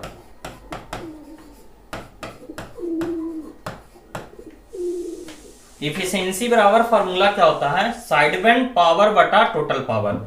एम मॉड्यूलेशन के केस में आपको फार्मूला हमने आपको बताया है। जैसे ये क्वेश्चन आपको हो सकता है ना कि लॉन्ग में अगर पूछ दे कि आप इफिशिएंसी ऑफ एम मॉड्यूलेशन को प्रूव कीजिए, तो इसका सीधा सीधा फार्मूला होता है दोस्त, म्यू स्क्वायर बटा 2 plus mu square, mu square बटा 2 प्लस म्यू स्क्वायर। जहां पे म्यू क्या इंडिकेट कर रहा है, तो म्यू बराबर है modulation index, modulation index, modulation index, modulation index, या फिर इसी को हम लोग बहुत सारे नाम से जानते हैं, वो जो कि आप लोग को बताया हुआ है। मॉड्यूलेशन इंडेक्स इसको कह सकते हैं, डिग्री ऑफ मॉड्यूलेशन कह सकते हैं, कोफिशिएंट ऑफ मॉड्यूलेशन कह सकते हैं। तो म्यू से भी इंडिकेट करते हैं, और हम लोग कहीं कहीं पे इसको स्मॉल एम से भी इंडिकेट करते हैं। जैसा कि मैंने पढ़ाया है तो आपको स्मॉल एम से ही इंडिकेट करके बताया है, तो इसमें आप कंफ्यूज नहीं होइएगा। अब कहिएगा कि सर कि आप साइड बैंड पावर बराबर म्यू स्क्वायर और टोटल पावर बराबर 2 प्लस म्यू स्क्वायर कैसे आप ला दिए, तो इसके लिए आपको फार्मूला बताया गया है। साइड बैंड पावर बराबर फार्मूला क्या होता है ये अभी अभी जस्ट हम बता रहे थे। तो साइड बैंड पावर बराबर फॉर्मूला होता है 1/2 into m square into PC, और टोटल पावर बराबर होता है PC into 1 plus m square by 2। यहां से अगर देखा जाए तो ये पीसी से ये पीसी कैंसिल हो जाएगा। कोई दिक्कत? कोई दिक्कत नहीं है सर। तो यहां से पीसी से पीसी कैंसिल हो गया, तो यहां पे आ गया क्या, एम स्क्वायर बाई 2। अब बटा में क्या आ गया, ये 1 प्लस एम स्क्वायर बाई 2। ये क्या आ गया, 1 प्लस एम स्क्वायर बाई 2। इसको कैलकुलेट कीजिएगा तो आपको क्या आ जाएगा, इतना आ जाएगा। इसको आप अगर एम के फॉर्म में लिखिएगा तो ये आ जाएगा एम स्क्वायर बटा 2 प्लस एम स्क्वायर। कैसे, चलिए सोल्व कर ही देते हैं। आप लोग को क्यों छोड़े, क्योंकि आप लोग तो मेहनत करते नहीं है, करते हैं। तो देखिए इसको अगर भिन्न के जोड़ आप लोग क्या आता होगा, तो इसको अगर सोल्व कीजिएगा तो आप लोग को क्या आएगा, देखिए कुछ इस प्रकार से इधर हम सोल्व कर रहे हैं। इसको भिन्न के जोड़ घटाओ आता होगा तो आप लोग सोल्व करते होंगे। ये एम स्क्वायर बाई 2 रहेगा, बटा में ये क्या हो जाएगा, 2 एलसीएम लीजिएगा तो ये हो जाएगा 2 प्लस एम स्क्वायर। इसको आप करिएगा तो ये आ जाएगा एम स्क्वायर बाई 2 इंटू 2 ऊपर चल जाएगा और नीचे रह जाएगा 2 प्लस एम स्क्वायर। तो ये 2 से 2 कैंसिल, तो बाकी बच गया क्या, एम स्क्वायर बटा 2 प्लस एम स्क्वायर। अगर इसी को एम के जगह पे म्यू रखिएगा तो ये म्यू के टर्म में आ जाएगा, जो कि ये फॉर्मूला हम लिखे हैं। अगर म्यू रख के कोई बनाइएगा तो म्यू स्क्वायर बटा 2 प्लस म्यू स्क्वायर आ जाएगा, और अगर एम रख के बनाइएगा तो एम स्क्वायर बटा 2 प्लस एम स्क्वायर आ जाएगा, जैसा कि हम यहाँ पे लाए हैं, आपको प्रूफ कर दिए। तो देखिए प्रूफ करने के लिए हो सकता है ना कभी कभी पूछ ले, ये चीजें हम आपको नहीं बताए हैं इसलिए यहाँ पे डिटेल में करके हम बता दिए। तो इसको अपना कॉपी पे नोट कर लीजिएगा, बजबते ये सारी चीजें आप वहां पे इंडिकेट कर दीजिएगा। जैसे साइड बैंड पावर बराबर फार्मूला क्या होता है, म्यू बराबर क्या है, वो सारी चीजें आप नोट कर लीजिएगा, ठीक है। तो इसको आप इंडिकेट कर लीजिएगा, फार्मूला आपके पास है। अब यहाँ पे क्वेश्चन में ट्विस्ट क्या है सर, कि कह रहा है maximum power efficiency, maximum power efficiency, और इफिशियंसी का फार्मूला आपको निकालने के लिए क्या कह रहा है, तो म्यू कह रहा है। म्यू क्या है, मॉड्यूलेशन इंडेक्स है। तो आपको अभी अभी हम बताएं कि एम में मॉड्यूलेशन इंडेक्स जो है 0 to 1 लाइज करता है, तो मैक्सिमम मॉड्यूलेशन इंडेक्स कितना होता है, 1। इट मींस ये कहना चाह रहा है आपको कि आप हमको इफिशियंसी कैलकुलेट करके बताइए कब, जब मॉड्यूलेशन इंडेक्स मैक्सिमम हो। तो मैक्सिमम हो इट मींस जो हमारा मॉड्यूलेशन इंडेक्स होना चाहिए वो क्या होना चाहिए, 1 होना चाहिए। तो आप क्या दिक्कत है सर, मॉड्यूलेशन इंडेक्स बराबर हमको पता चल ही गया कि मैक्सिमम होना चाहिए, इट मींस 1 होना चाहिए। और फार्मूला हमारे पास है ही कि म्यू स्क्वायर बटा 2 प्लस म्यू स्क्वायर। कैलकुलेट कर देंगे सर, ये तो एकदम इजी है। तो जी हाँ इजी है, कब, जब समझ जाइएगा क्वेश्चन तब। तो क्वेश्चन को अगर सोल्व कीजिएगा तो म्यू स्क्वायर मतलब 1 के स्क्वायर बटा 2 प्लस 1 का स्क्वायर। तो 1 का स्क्वायर कीजिए चाहे क्यू कीजिए चाहे कितनों कर दीजिए, एक ही रहेगा। तो ये क्या हो जाएगा, 1/3। 2 प्लस 1 कितना हो जाएगा, 3 हो जाएगा। चूंकि इफिशियंसी है तो हमेशा परसेंटेज में ये लिखा जाता है इफिशियंसी, तो इसको 100 से गुना कर दीजिए। तो 3 से 100 में भागा दीजिएगा तो 33.33% आएगा। तो देखिए आंसर क्या आ रहा है, 33%, ठीक है। तो इसका आंसर क्या हो जाएगा, 33%। इसको आप लिख लीजिएगा कहीं पे पेज में और वहां पे ऐड कर लीजिएगा, नहीं तो एक पेज में लिख करके वहां पे साट दीजिएगा। इफिशियंसी कैलकुलेट करने के लिए एम्पलीट्यूड मॉड्यूलेशन का ये फार्मूला आपको प्रूव करने के लिए भी आ सकता है, या फिर अगर इस पे बेस्ट न्यूमेरिकल आएगा तो आप इस तरह से कैलकुलेट कर सकते हैं, ठीक है।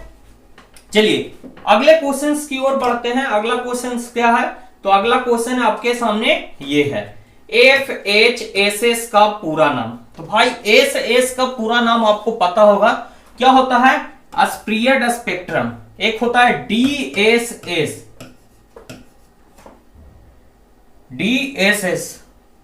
Digital स्प्रियड spectrum, DSS। चलिए इसको हम आगे, ये क्वेश्चन है तो वहां पे आपको बताएंगे, ठीक है। FHSS का पूरा नाम क्या होता है, फ्रीक्वेंसी होप हाँ देखिए स्प्रियड spectrum, frequency hop spread spectrum, इसका पूरा नाम है FHSS का, ठीक है।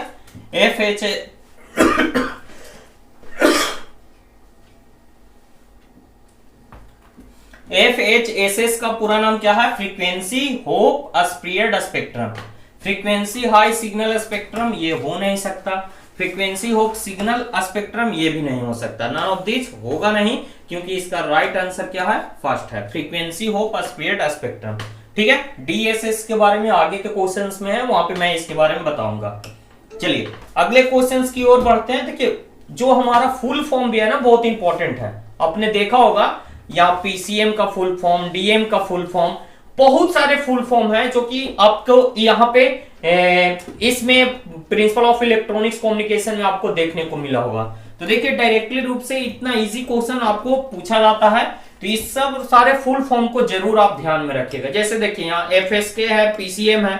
FSK मीन्स होता है frequency shift keying, PCM means होता है pulse code modulation. Physics chemistry math नहीं समझ लीजिएगा, ठीक है। चलिए आइए, कह रहा है कि most commonly used modulation system in telegraphy. Telegraphy एक क्या है? संचार का साधन है। तो इस टेलीग्राफी में कौन सा मॉड्यूलेशन टेक्निक इस्तेमाल किया जाता है, ये आपसे पूछा जा रहा है।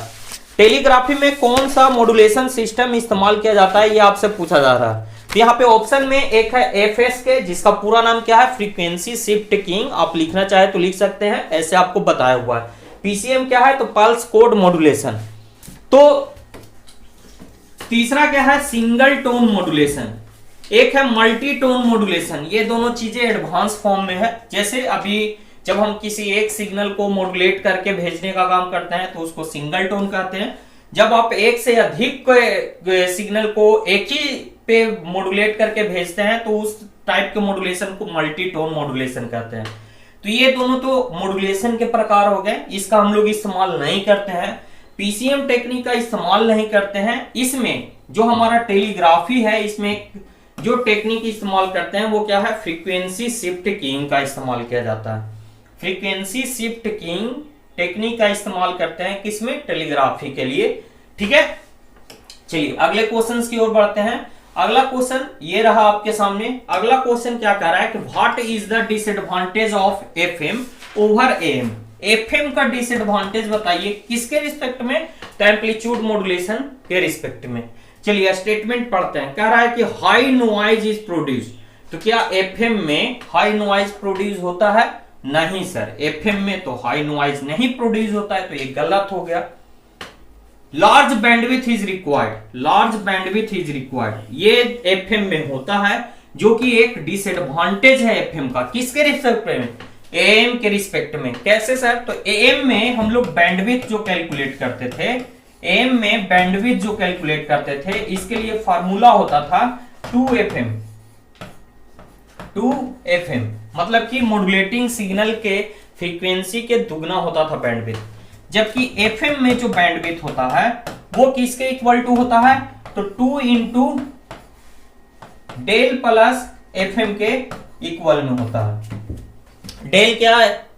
Del F frequency deviation. Del F जो है वो किसको इंट्रोड्यूस कर रहा है? तो फ्रीक्वेंसी डिविएशन को। तो देखिए इसका जो बैंडविड्थ है वो कम है, किसके रिस्पेक्ट में? AM का बैंडविड्थ FM से कम है, जो कि ये क्या होता है?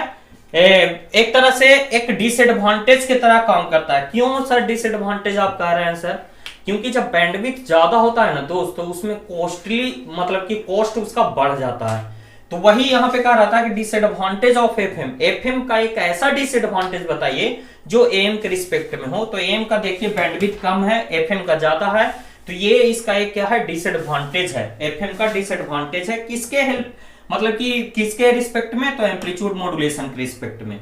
अगला जो है रिक्वायर्ड हाई आउटपुट पावर, तो ये कोई संबंध इससे रखता नहीं है, ये भी इसका नहीं होगा।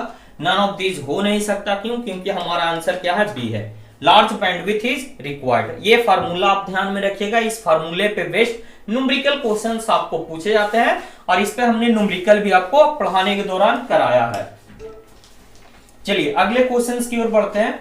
अगला क्वेश्चन आपके साथ है, कह रहा है कि for demodulation of PCM। PCM क्या है? तो ये PCM है पल्स कोड मॉड्यूलेशन। इसमें सबसे पहले क्या किया जाता है, पल्स कोड मॉड्यूलेशन में अगर देखा जाए पीसीएम में टेक्निक को कंप्लीट कराने के लिए दो प्रोसेस होता है। एक होता है ट्रांसमीटर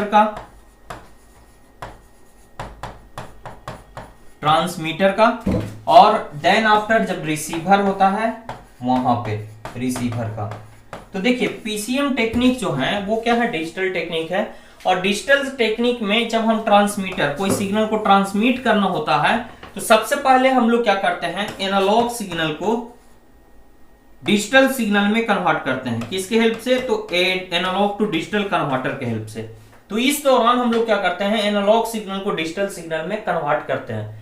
देन आफ्टर जब रिसीवर पे ये डिजिटल सिग्नल आता है तो सबसे पहला जो काम होता है वो होता है digital to analogue converter. Digital signal को एनालॉग सिग्नल में कन्वर्ट करने का काम किया जाता है। और इससे डिजिटल सिग्नल को एनालॉग में कन्वर्ट करने के लिए जो सबसे पहला प्रोसेस जो हम लोग अप्लाई करते हैं वो हम लोग अप्लाई करते हैं डीमॉड्यूलेशन के दौरान, पीसीएम के डीमॉड्यूलेशन के दौरान वो करते हैं हम लोग पल्स एम्पलीट्यूड मॉड्यूलेशन। इसका पूरा नाम क्या है, पल्स एम्पलीट्यूड मॉड्यूलेशन।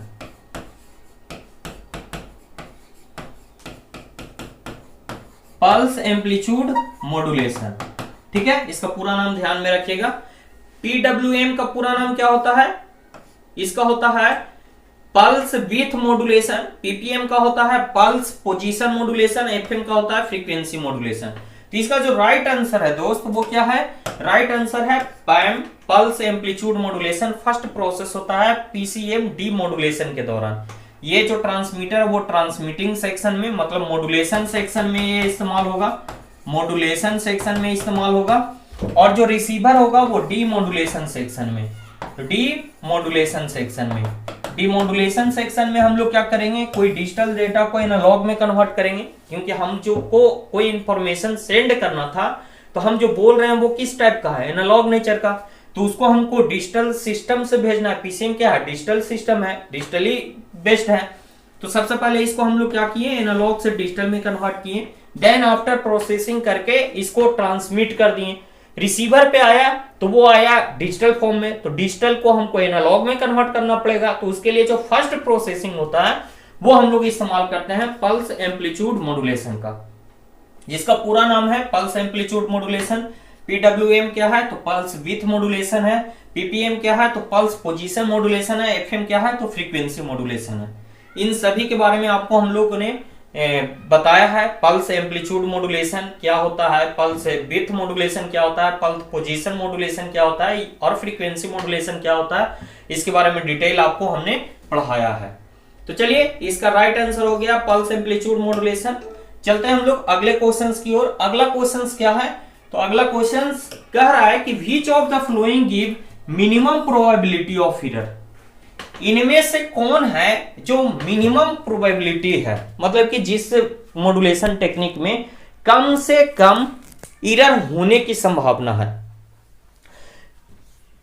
तो देखिए ये जो हमारा टेक्निक है वो क्या है, डिजिटल मॉड्यूलेशन टेक्निक का ये सारा टाइप है।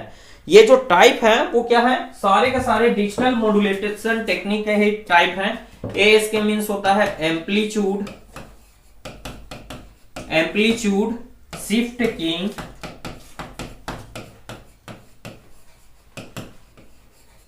ठीक है। एफएस के मीन्स होता है फ्रीक्वेंसी शिफ्ट कीइंग, और पीएस के मीन्स होता है फेज शिफ्ट कीइंग, और डीपीएस के मीन्स हो गया डिजिटल फेज शिफ्ट कीइंग, ठीक है। तो इसका जो राइट आंसर है वो क्या है, पीएसके है। पीएसके में कम से कम एरर होने की प्रोबेबिलिटी है। तो इसका राइट आंसर क्या हो गया, पीएसके। बाकी सबका ना पूरा नाम याद रखोगे। डीपीएसके का पूरा नाम क्या होता है, डिजिटल फेज शिफ्ट कीइंग। तो इसको भी, ये सारी चीजें ऑब्जेक्टिव क्वेश्चन में आपको पूछे जा सकते हैं। अभी अभी हम लोगों ने देखा था एफएसएस का पूरा फुल फॉर्म पूछा गया था। तो चलिए अगले क्वेश्चंस की ओर बढ़ते हैं। अगला क्वेश्चन कह रहा है कि the power saving for DSBSC wave with 100% modulation is. कह रहा है कि जब 100% मॉड्यूलेशन हो, 100% मॉड्यूलेशन हो, किस केस में, डीएसबीएससी के केस में, DSB-SC केस में मतलब डबल साइड बैंड रहेगा, कैरियर को क्या कर देंगे, सप्रेस्ड कर देंगे। इसका पूरा नाम क्या है, double side band suppressed career. मतलब दोनों side band, lower side band upper side band रहेगा, कैरियर को सप्रेस्ड कर देंगे। तब जब हम 100% मॉड्यूलेशन कर रहे हैं तो उस दौरान हम कितना पावर सेव कर लेंगे। तो इसका जो फॉर्मूला है दोस्त, जैसे टोटल पावर बराबर फॉर्मूला है पीटी बराबर PC into 1 plus m square by 2। ये कैसा ऐसा फॉर्मूला है। तो यहां से अगर देखा जाए पीटी बराबर पीसी इंटू 1 प्लस 100% मॉड्यूलेशन की बात कर रहा है, तो अभी अभी हमने बताया कि 100% मॉड्यूलेशन मतलब मॉड्यूलेशन इंडेक्स बराबर क्या होगा, 1 होगा। 1 का स्क्वायर कीजिएगा, कोई दिक्कत नहीं है सर। पीसी इंटू 1 प्लस 1/2 हो जाएगा सर। क्यों? क्योंकि एक का स्क्वायर एक ही होता है। इसको आप एलसीएम लीजिएगा तो पीसी इंटू क्या हो जाएगा, एलसीएम अगर लेते हैं तो ये 2 एलसीएम 2 प्लस 1 हो जाएगा। इट मीन्स कहने का मतलब ये क्या हो जाएगा, पीसी इंटू 3/2। इस तरह से ये आ जाएगा। मतलब जो टोटल पावर है वो कैरियर पावर का कितना गुना है, टोटल पावर जो है वो कैरियर पावर का कितना गुना है, तो 3/2 के गुना है, ये है। लेकिन यहाँ पे क्वेश्चन कह रहा है सर कि हम अगर ये किसके फॉर्मूला के अकॉर्डिंग है, ये जो फॉर्मूला है DSB-FC का फॉर्मूला है, like as a double side band full carrier का।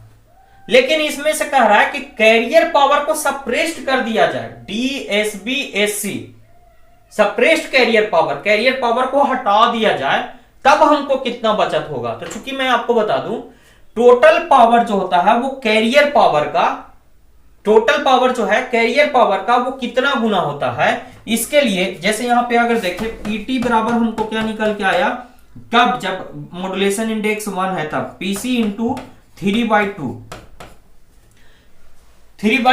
तो यहां से अगर गुना 100 कीजिएगा सर गलत ही हो रहा है सर। सीधी सीधी बात रखें कि कैरियर पावर जो होता है वो क्या होता है हमारा 66%। जो हमारा कैरियर पावर होता है उसमें जो होता है 66.66% जो है वो हमारा वेस्टेज होता है। अगर कैरियर पावर को हम लोग हटा दें जाए तो हमारा जो पावर सेविंग होगा वो कितना होगा, 66% सेविंग होगा। कैसे, ये हमने आपको न्यूमेरिकल में जब कैलकुलेट कराया है तो वहां पे ये चीजें बताया है। इसी को देखिएगा तो इसमें कुछ नहीं, गुने 100 कीजिएगा, मतलब कि ये जो टोटल पावर है इसको गुना में जब 100 कीजिएगा तो यहां से 2 से 50 बार में, और 50 दिए 150। यहाँ पे कुछ गलती हो रहा है जो कि हमको अभी समझ में नहीं आ रहा। इसको ऐसे समझिए, ये हमने आपको बताया है, जब पढ़ाया है तो वहां पे आपको बताया है। इस पे बेस्ड जो न्यूमेरिकल करवाया है ना उसमें हम ये कैलकुलेट करके बताए हैं कि कैसे ये 66.66% जो है कैरियर पावर में लॉस हो जाता है। यही कारण था कि इसको हटा के हम लोग फ्रीक्वेंसी मॉड्यूलेशन लाए, क्योंकि यहाँ जो हमारा जो पावर था वो जो कैरियर पावर था वो बिना मतलब का था, उसमें हमारा पावर क्या हो जा रहा था, लॉस हो जा रहा था। मतलब कि जो हमारा इंफॉर्मेशन था वो सिर्फ और सिर्फ 33.33% में ही था, बाकी का 66% क्या था, तो वो कैरियर पावर था। ठीक है, तो जब हम कैरियर पावर को यहां से सप्रेस्ट कर देते हैं तो हमारा जो पावर सेविंग होता है वो कितना परसेंट होता है, 66 पॉइंट। कैरियर पावर रहा ही नहीं तो हमारा पावर बच गया ना उसको, तो वो क्या हो जाएगा 66.66। तो यहाँ पे 66.66 नहीं दिया हुआ है, 66 दिया हुआ है, तो ये 66% हो जाएगा। ठीक है, चलिए अगला क्वेश्चन क्या है। तो अगला क्वेश्चन आपका ये रहा, आपके सामने कह रहा है कि which of the flowing oscillator is not found in FM. FM बोले तो फ्रीक्वेंसी मॉड्यूलेशन। फ्रीक्वेंसी मॉड्यूलेशन में कौन सा ऑसिलेटर नहीं इस्तेमाल किया जाता है। तो देखिए मैं आपको बता दूं, आर्मस्ट्रॉन्ग ऑसिलेटर लिखा हुआ है। आर्मस्ट्रॉन्ग मेथड एक इनडायरेक्ट मेथड है।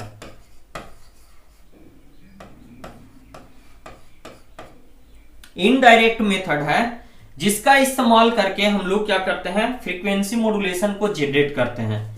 जबकि यहां पे जो ये क्रिस्टल ऑसिलेटर है ये भी इस्तेमाल करते हैं हम लोग कहां पे, ट्रांसमीटर में हम लोग करते हैं। मॉड्यूलेशन प्रोसेस में हमको ऑसिलेटर का इस्तेमाल किया जाता है जहां पे हम कैरियर सिग्नल जनरेट करने का काम करते हैं। तो आर्मस्ट्रॉन्ग ऑसिलेटर, क्रिस्टल ऑसिलेटर, ये दोनों इस्तेमाल किया जाता है। जबकि हार्टले ऑसिलेटर जो है वो कहां इस्तेमाल किया जाता है, रिसीवर सेक्शन में किया जाता है, मॉड्यूलेशन में नहीं इसका इस्तेमाल करके रिसीवर में करते हैं, रिसीवर में किया जाता है। तो यहां पे जो मेन इसका आंसर है, कह रहा है कि which of the flowing oscillator is not found in FM. तो ये दोनों ऑसिलेटर पाया जाता है जबकि हार्टले ऑसिलेटर नहीं पाया जाता है। तो इसका जो राइट आंसर हो जाएगा वो क्या हो जाएगा, Hartley oscillator, A is the right answer. ऐसे आप ध्यान में रखना, कभी कभी आपको क्वेश्चन में पूछा जा सकता है कि इनमें से कौन सा ऑसिलेटर रिसीवर में इस्तेमाल होता है, रिसीवर में इस्तेमाल होता है। तो हार्टले ऑसिलेटर क्या है, रिसीवर सेक्शन में इस्तेमाल किया जाता है। क्वेश्चन आपसे पूछा जा सकता है कि इनमें से कौन सा ऑसिलेटर ट्रांसमीटर में इस्तेमाल किया जाता है, तो ट्रांसमीटर में क्रिस्टल टाइप के ऑसिलेटर का इस्तेमाल किया जाता है। ऑब्जेक्टिव क्वेश्चंस के लिए इसको ध्यान में रखिएगा। आर्मस्ट्रॉन्ग जो मेथड है, आर्मस्ट्रॉन्ग मेथड है वो क्या है, इनडायरेक्ट मेथड है किसका, तो एफएम जनरेट करने के लिए। तो ये आर्मस्ट्रॉन्ग प्रोसेस के थ्रू, इनडायरेक्ट मेथड के थ्रू हम लोग फ्रीक्वेंसी मॉड्यूलेशन करते हैं। तो ये वहां पे आर्मस्ट्रॉन्ग ऑसिलेटर का इस्तेमाल कर लिया जाता है। तो यहाँ पे फ्रीक्वेंसी मॉड्यूलेशन में हार्टले ऑसिलेटर का इस्तेमाल नहीं किया जाता है। तो इसका राइट आंसर क्या हो गया, फर्स्ट हो गया। चलिए अगले क्वेश्चंस की ओर देखेंगे। अगला क्वेश्चंस क्या है, तो ये रहा आपका अगला क्वेश्चन। कह रहा है कि which of the flowing use digital communication, कौन सा इनमें से कौन सा है जो डिजिटल कम्युनिकेशन में इस्तेमाल होता है। तो देखिए इसका जो आंसर है वो क्या है, पल्स कोड मॉड्यूलेशन। सामने है, डिजिटल मॉड्यूलेशन के बारे में अभी बता रहे थे, तो वहां पे बताए थे कि डिजिटली मॉड्यूलेशन में एम्पलीट्यूड मॉड्यूलेशन जो है वो क्या है, एनालॉग मॉड्यूलेशन का टाइप है, एनालॉग मॉड्यूलेशन का टाइप है, एनालॉग मॉड्यूलेशन का टाइप है।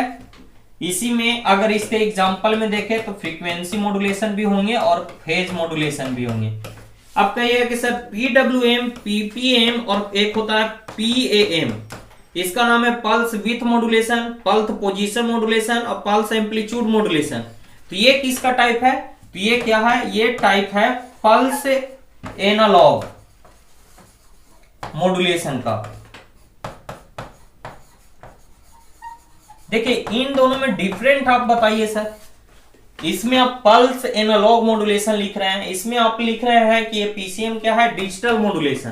तो देखिए यहां से अगर समझा जाए तो ये डिजिटल मॉड्यूलेशन जो है, डिजिटल मॉड्यूलेशन, इसके और भी टाइप होते हैं, delta modulation and additive delta modulation. ये सारे क्या है, ये सारे digital modulation, PCM, DM, ADM, ये सारे क्या है डिजिटल मॉड्यूलेशन के। समझिएगा, बात के गहराइयों को समझिएगा। कभी कभी आप कंफ्यूजन में होते हैं कि सर पीडब्ल्यूएम, पीपीएम और पीएम में भी पल्स इस्तेमाल किया जा रहा है, पल्स इस्तेमाल किया जा रहा है, तो ये डिजिटल मॉड्यूलेशन क्यों नहीं है। अगर देखा जाए रियली वे में तो यहाँ पे पल्स भी है, साथ में कैरियर के रूप में हम लोग एनालॉग सिग्नल का इस्तेमाल कर लेते हैं। तो यहाँ पे डिजिटल और कैरियर एनालॉग दोनों का कॉम्बिनेशन होता है, pulse with modulation, pulse position हो या पल्स एम्पलीट्यूड हो।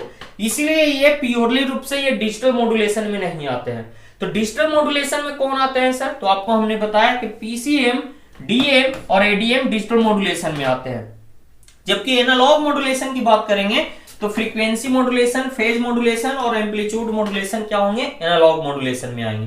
तो देखिए यहाँ पे अभी दे दिया है डिजिटल मॉड्यूलेशन के बारे में। आपको पूछा जा सकता है कि इनमें से कौन एनालॉग मॉड्यूलेशन है, और इन सभी में से आपको दिया हुआ रहेगा इसी तरह से, और कोई एक एनालॉग मॉड्यूलेशन वाला एफएम, पीएम चाहे एम दिया हुआ रहेगा, बाकी तीन को दिल रहेगा डिजिटल वाला, डीएम, एडीएम और पीसीएम।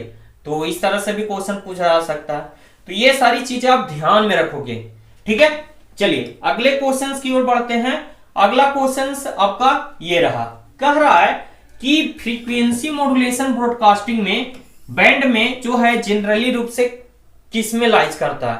तो आपको हम फर्स्ट या सेकंड लेक्चर में आपको हम बताए थे फ्रीक्वेंसी बैंड के बारे में, जो कि कम्युनिकेशन में हम लोग इस्तेमाल करते हैं। तो वेरियस टाइप के फ्रीक्वेंसी बैंड होते हैं, जिनमें से यहाँ पे लिखा हुआ है कुछ का नाम। VHF means very high frequency, HF means high frequency और SHF means high super high frequency और ALF मीन्स लो फ्रीक्वेंसी। तो देखिए कह रहा है कि फ्रीक्वेंसी मॉड्यूलेटेड ब्रॉडकास्ट, तो सबसे पहले तो ये समझना पड़ेगा कि फ्रीक्वेंसी मॉड्यूलेशन का रेंज कितना होता है। तो फ्रीक्वेंसी मॉड्यूलेशन का रेंज हमने आपको बताया है 88 मेगाहर्ट्ज से 108 मेगाहर्ट्ज तक होता है। ये आपको कैसे पता सर? तो आप लोग एफएम रेडियो सुनते होंगे, आपके मोबाइल में होता है एफएम रेडियो, तो उसमें जाइएगा फ्रीक्वेंसी बैंड, तो 88 से स्टार्ट होगा 108 पे लास्ट हो जाएगा। और ये जो यूनिट होता है इस फ्रीक्वेंसी का वो मेगाहर्ट्ज में होता है। तो ये फ्रीक्वेंसी एफएम का मॉड्यूलेटिंग ब्रॉडकास्ट रेंज है, ठीक है। तो ये हो गया। तो ये जो 88 मेगाहर्ट्ज से 108 मेगाहर्ट्ज जिसमें लाइज करेगा, इन सब बैंड में से जिसमें लाइज करेगा वो इसका आंसर हो जाएगा। तो सबसे पहले हमको पता होना चाहिए इन सभी का रेंज, इन सभी का रेंज क्या होता है। आपको तो हम बताए हैं, तो जिनको पता होगा वो डायरेक्ट तुरंत एकदम कहिएगा कि सर इसका आंसर क्या होगा, कि इसका आंसर होगा sir VHF, very high frequency. कैसे सर? तो आपने बताया है, क्या बताया है देखते हैं। VHF का जो फ्रीक्वेंसी रेंज होता है वो 30 मेगाहर्ट्ज से लेके 300 मेगाहर्ट्ज तक होता है, 300 मेगाहर्ट्ज तक होता है, ठीक है। और जो HF है, हाई फ्रीक्वेंसी होता है, इसका जो होता है वो 3 मेगाहर्ट्ज से 30 मेगाहर्ट्ज तक होता है, ठीक है। और ऐसे सुपर हाई फ्रीक्वेंसी जो है इसका जो होता है वो 3 गीगाहर्ट्ज में होता है बाबू। माइक्रोवेव फ्रीक्वेंसी में आप चले आए, 3 गीगाहर्ट्ज से 30 गीगाहर्ट्ज तक। और जो लो फ्रीक्वेंसी होते हैं उसका जो फ्रीक्वेंसी रेंज होता है वो 30 किलोहर्ट्ज से लेके 300 किलोहर्ट्ज तक होता है। हमको पता है, काची पता है, तो फ्रीक्वेंसी रेंज किसका? तो एफएम का। एफएम का फ्रीक्वेंसी रेंज हमको पता है 88 मेगाहर्ट्ज से 108 मेगाहर्ट्ज। तो देखिए मेगाहर्ट्ज मेगाहर्ट्ज 88 से 108, तो यहां देखिए 30 मेगाहर्ट्ज, और ये कौची है 300 मेगाहर्ट्ज। 88 इसके बीच में आएगा मेगाहर्ट्ज, 88 मेगाहर्ट्ज 108 मेगाहर्ट्ज। तो कौन सा बैंड इस्तेमाल हो रहा? तो VHF, answer is the VHF। तो ये सारे बैंड के भी आप ध्यान में रखिएगा, बहुत इंपॉर्टेंट है क्योंकि क्वेश्चन पूछा जाता है। अब देखिए यहाँ पे एक फ्रीक्वेंसी मॉड्यूलेशन का पूछा, फ्रीक्वेंसी मॉड्यूलेशन में ही एक और होता है हमारा क्या, एनालॉग में एम्पलीट्यूड मॉड्यूलेशन। एम्पलीट्यूड मॉड्यूलेशन जिसको हम लोग शॉर्ट में क्या लिखते हैं, इसको हम लोग शॉर्ट में लिखते हैं AM। इसका भी रेंज आपको पूछा जा सकता है। तो इसका रेंज कितना होता है, कोई बताए? इसका रेंज कितना होता है ये बताए। देखिए इसका रेंज जो होता है वो क्या होता है, किलोहर्ट्ज में। ध्यान दीजिएगा, हम बताए हैं आपको मेगाहर्ट्ज, गीगाहर्ट्ज और किलोहर्ट्ज, इसमें बहुत अंतर है दोस्त। किलोहर्ट्ज सबसे कम, गीगाहर्ट्ज सबसे ज्यादा, बीच में क्या है मेगाहर्ट्ज। कैसे सर? तो K के मतलब होता है 10 के पावर Q, ठीक है, और M का मतलब होता है 10 के पावर 6, और G के मतलब होता है यहां पे 10 के पावर 9, ठीक है। चलिए एम्पलीट्यूड मॉड्यूलेशन के केस में आगे हम लोग पढ़ेंगे, तो उसके बारे में हम डिटेल में बता देंगे। ऐसे ये फ्रीक्वेंसी मॉड्यूलेशन से एक और क्वेश्चन यहां से पूछा जा सकता है कि एफएम का IF फ्रीक्वेंसी कितना होता है। तो एफएम का IF फ्रीक्वेंसी होता है 10.7 मेगाहर्ट्ज। ऑब्जेक्टिव है, इसको ध्यान में रखिएगा, ठीक है। एम्पलीट्यूड मॉड्यूलेशन का इसका जो फ्रीक्वेंसी रेंज होता है वो कितना होता है, 540 से, शायद 540 से किलोहर्ट्ज से लेकर के 1640 किलोहर्ट्ज तक होता है। थोड़ा सा ये 540 थोड़ा सा डाउट में है। एम का जो रेंज होता है वो थोड़ा सा डाउट में है, ये 540 वाला थोड़ा सा ये कुछ कम कुछ ज्यादा हो सकता है आपका, ऐसे ये आपका सही है। 540 से कभी ज्यादा कहीं पे लिखा हुआ रहे या ज्यादा कम लिखा रहे तो उसे टेंशन नहीं लेना। 1640 किलोहर्ट्ज भी कभी कम या ज्यादा हो तो इससे टेंशन नहीं लेना, लेकिन जो इसका जो एक रेंज है वो क्या है 540 किलोहर्ट्ज से 1640 किलोहर्ट्ज। कहीं कहीं पे आपको कुछ थोड़ा सा ये कम या बेसी आपको मिल सकता है, ये कम या बेसी मिल सकता है, तो इससे घबराना नहीं। इसको एक पॉइंट लेकर के इसे मान लिया जाए ऑप्शन में ये ना रहे सबसे कम 543 किलोहर्ट्ज से 1643 किलोहर्ट्ज लिखा हुआ रहे तो वो सही हो जाएगा। ठीक है, अगर एम का आईएफ फ्रीक्वेंसी का आप बात करोगे तो इसका जो आईएफ फ्रीक्वेंसी होता है 455 किलोहर्ट्ज होता है, 455 किलोहर्ट्ज होता है। ये आईएफ फ्रीक्वेंसी क्या होता है सर, तो ये आपको हम डिटेल में बताएंगे अगले सेमेस्टर्स में आपको। यहाँ पे अभी ध्यान से आप ऐसे ही इसको ध्यान में रखो। तो देखिए ये हो गया हमारा क्या 540 किलोहर्ट्ज से लेके 1640 किलोहर्ट्ज। तो ये एम्पलीट्यूड मॉड्यूलेशन का फ्रीक्वेंसी रेंज और आईएफ फ्रीक्वेंसी, यहाँ पे फ्रीक्वेंसी मॉड्यूलेशन का ये रेंज, फ्रीक्वेंसी रेंज और इसका आईएफ फ्रीक्वेंसी। मेगाहर्ट्ज, किलोहर्ट्ज, ये सब ध्यान से याद रखिएगा दोस्त। हमेशा कंफ्यूजन होता है कब, जब आपको मतलब क्वेश्चन दिया हुआ रहेगा और क्वेश्चन में आपको ऑप्शन में क्या कर देगा कि एफएम का आपको फ्रीक्वेंसी रेंज पूछ देगा, मेगा में ना लिख करके इसके जगह यहाँ पे किलो में लिखल रहेगा, किलो हर्ट्ज, और ये किलो हर्ट्ज लिखल रहेगा, एवं मेगा हर्ट्ज भी लिखल रहेगा, लेकिन ये पहले ऑप्शन में आपको किलो हर्ट्ज में लिखल रहेगा। अब लाइकन होता है आपका पारी, पहिलके में देखा 88 और 108 मेगा हर्ट्ज और किलो हर्ट्ज देखा नहीं, अब पहिलके आंसर लगा दिया जबकि वहां लिखा था किलो हर्ट्ज, जबकि चौथा ऑप्शन में 88 मेगाहर्ट्ज और 108 मेगाहर्ट्ज भी दिया हुआ था। तो आज कपारी नहीं बनिएगा, पहले चारों ऑप्शन देखिएगा, सोचिएगा, समझिएगा, देन आफ्टर टिक कीजिएगा। ठीक है, तो ये सारी चीजें आप ध्यान में रखना। ऑब्जेक्टिव क्वेश्चन ऐसे ही बनेंगे जो कि आपको आ रहे होंगे, बस थोड़ी सी गलती कीजिएगा और आप सही क्वेश्चन भी गलत मार के आइएगा। वो कब आपको पता चलेगा, जब बाहर आइएगा, डिस्कस कीजिएगा, ये तू बना ले, हाँ हम बना लियो, कितना मार ली, तो हम तो पहिल का ऑप्शन मार लियो, तो पहिल का मार ली, अरे गलती हलो कैसे, तो ना ओकरा में 88 से 108 लिखल है, लेता लड़े थी ओकरा से, और तू देख ऑप्शन में देखी पहिल का में कुछ लिखल है 88 मेगाहर्ट्ज ना लिखल है, किलो हर्ट्ज लिखल है। अरे बाप रे बाप, गलती हो गलो, एकदम गलती हो गलो, ब्लंडर मिस्टेक। तो ये ब्लंडर मिस्टेक नहीं कीजिएगा, बाद में पछताए ना पड़े, इसलिए आज से पढ़िए। ये सारी चीजें छोटी छोटी गलतियां होती हैं, हमारे क्वेश्चंस गलती हो जाते हैं। देखिए यहाँ पे सीडीएमए है, सीडीएमए का पूरा नाम आगे ध्यान में रखिए दोस्त, इसको कहते हैं कोड डिवीजन मल्टीपल एक्सेस। ये सब क्या है, तो एक टेक्निक है दोस्त, जिसके मदद से हम लोग एक ही चैनल के थ्रू बहुत सारे सिग्नल को ट्रांसमिट करने का काम करते हैं। तो सीडीएमए जैसे है वैसे वो होता है टीडीएमए, एक का कोची है सर नाम, तो सब चीज डीएमए डिवीजन मल्टीपल एक्सेस होगा। एक होता है एफडीएमए, टी से कोची हो जाएगा टाइम और एफ से कोची हो जाएगा फ्रीक्वेंसी। सबसे पहले आया था ई, तो इसीलिए इसको फर्स्ट जनरेशन करते हैं, और दूसरा में आया था 2 सेकेंड जनरेशन, जिसको हम लोग 2G कहते हैं। और ये सीडीएमए कौन है, तो ये 3G है। मोबाइल जनरेशन के बारे में हम लोग अगले सेमेस्टर में 5th सेमेस्टर में पढ़ेंगे। मोबाइल जनरेशन ये है फर्स्ट 1G 2G 3G, अभी हम लोग कुछ चल रहा है 5G, एक पहले कुछ था 4G। तो ये सब जनरेशन है जिसमें हम लोग अलग अलग कोड डिवीजन मल्टीपल एक्सेस का इस्तेमाल किया जाता है। तो देखिए ध्यान में रखिएगा, अगर टीडीएमए पूछेगा, कहेगा कौन सा जनरेशन में इस्तेमाल होता है, तो फर्स्ट जनरेशन में। FDMA frequency division multiple access, तो सेकंड जनरेशन में। थर्ड जनरेशन में आया था कोड डिवीजन मल्टीपल एक्सेस, जो कि थर्ड जनरेशन में। अब कहेंगे सर फोर्थ में कौन इस्तेमाल होता है, तो फोर्थ में होता है OFDMA, orthogonal frequency division multiple access. इसका पूरा नाम क्या है, ऑर्थोगोनल।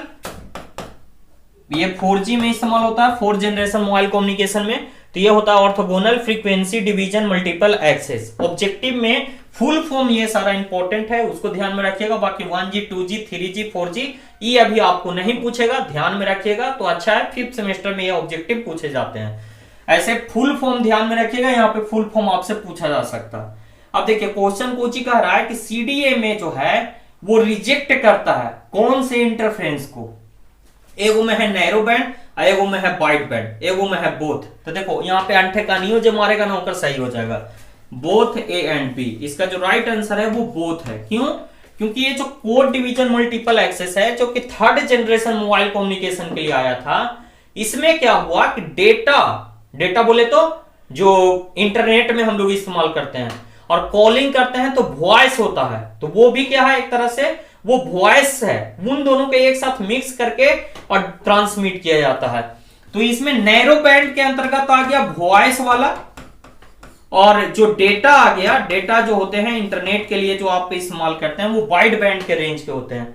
तो ये कोड डिवीजन मल्टीपल एक्सेस एक ऐसी टेक्निक थी जो नैरो बैंड और वाइड बैंड दोनों में हो रहे इंटरफेरेंस, इंटरफेरेंस मींस होता है नॉइज, किसी भी तरह से उसमें जो परेशानियां आ रही थी, जो कि 1G और 2G के दौरान होता था। 1G में क्या होता था, जब हम फोन करते थे तो लगता था टीं टीं टीं टीं टीं टीं टीं टीं टीं टीं, तब ट्रीन ट्रीन करता था।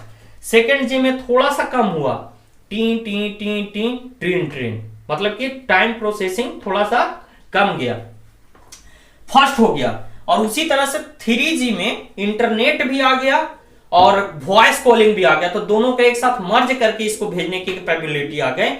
तो इसीलिए होता है कि आप फोन लगाते हैं तो तुरंत रिंग होने लगता है, रुकता नहीं है। तो ये सारी चीजें हैं जो कि इंटरफेरेंस के कारण से वो टी जो प्रोसेसिंग टाइम लगता था वो इंटरफेरेंस के कारण से लगता था। तो उसी को कम करने के लिए, रिजेक्ट करने के लिए, चाहे वो नैरो बैंड हो वाइड बैंड हो, कोड डिवीजन मल्टीपल एक्सेस में कर जाता है। तो इसका जो राइट आंसर हो जाएगा वो सी हो जाएगा। चलिए आगे की ओर बढ़ते हैं, अगले क्वेश्चंस की ओर बढ़ते हैं। अगला क्वेश्चन क्या है हमारा, तो अगला क्वेश्चन है, कह रहा है कि फॉर एफएस के generation the data pattern will be. FSK generation, FSK का पूरा नाम क्या है, फ्रीक्वेंसी शिफ्ट कीइंग। इसमें जो डेटा प्रोसेसिंग होता है वो कौन सा होता है, कौन सा पैटर्न में होता है। देखिए यहाँ पे दो चीज लिखा हुआ है, एक होता है आरजेड मीन्स होता है रिटर्न टू जीरो। कोडिंग में आप लोग पढ़े होंगे, लाइन कोडिंग में ही पढ़ाए थे। ये होता है non return to zero, non return to zero, non return to zero. तो देखिए ये एफएसके और में जो जनरेशन में जो हम लोग कोडिंग पर डेटा पैटर्न का इस्तेमाल करते हैं, वो कौन से डेटा पैटर्न का इस्तेमाल होता है, non return to zero, non return to zero. अब कहिए कि सर ये आरजेड, आरजेड क्या होता है, एफएसके जनरेशन में कैसे इस्तेमाल होता है। तो ये चीजों को पढ़ने के लिए आप लोग को एफएसके टेक्निक को डेवलप, मतलब कि पूरा डिटेल में पढ़ना पड़ेगा।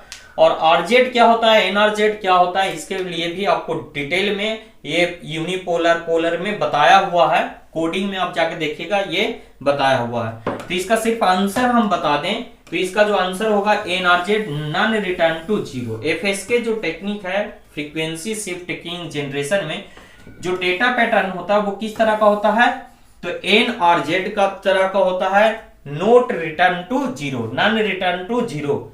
ठीक है, चलिए अगले क्वेश्चंस की ओर बढ़ते हैं। अगला क्वेश्चन जो हमारा क्या है, अगला क्वेश्चन सैंपलिंग फ्रीक्वेंसी से कह रहा है कि to avoid aliasing effect. Aliasing effect क्या होता है ये आपको बताया गया है, the relationship between sampling frequency and maximum frequency. तो सैंपलिंग फ्रीक्वेंसी बराबर होता है कि ये ग्रेटर देन होना चाहिए या इक्वल टू होना चाहिए 2fm के, जहां पे fs क्या इंडिकेट कर रहा है, सैंपलिंग फ्रीक्वेंसी को, fm क्या इंडिकेट कर रहा है, तो मैक्सिमम फ्रीक्वेंसी को, मैक्सिमम फ्रीक्वेंसी नहीं, मैक्सिमम मॉड्यूलेटिंग फ्रीक्वेंसी, बीच में छूटा हुआ है ध्यान रखिएगा, मैक्सिमम मॉड्यूलेटिंग फ्रीक्वेंसी को इंडिकेट कर रहा है। तो एलाइजिंग इफेक्ट का होता है ये बताइए सर। तो देखिए जब हम मॉड्यूलेशन कर रहे थे तो कुछ इस प्रकार से ग्राफ इसका बनता है।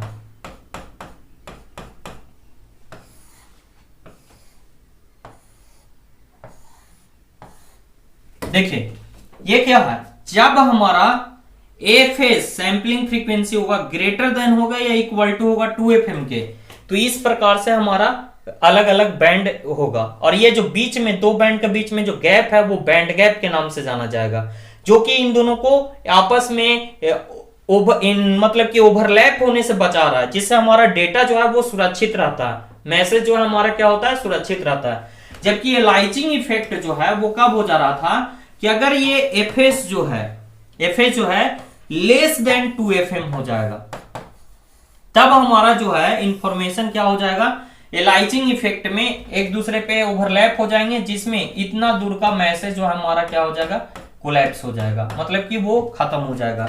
वही इफेक्ट क्या कहलाता था, एलाइजिंग। इसी को हटाने के लिए हम लोग क्या करते हैं कि 2fm जो है, जो सैंपलिंग फ्रीक्वेंसी होता है वो 2fm के या तो इक्वल रखिए या तो 2fm से ज्यादा रखिए, तब हमारा क्या होता है, जो मैसेज सिग्नल होता है वो डिस्ट्रॉयड नहीं होता है, उस पे एलाइजिंग इफेक्ट का प्रभाव नहीं पड़ता।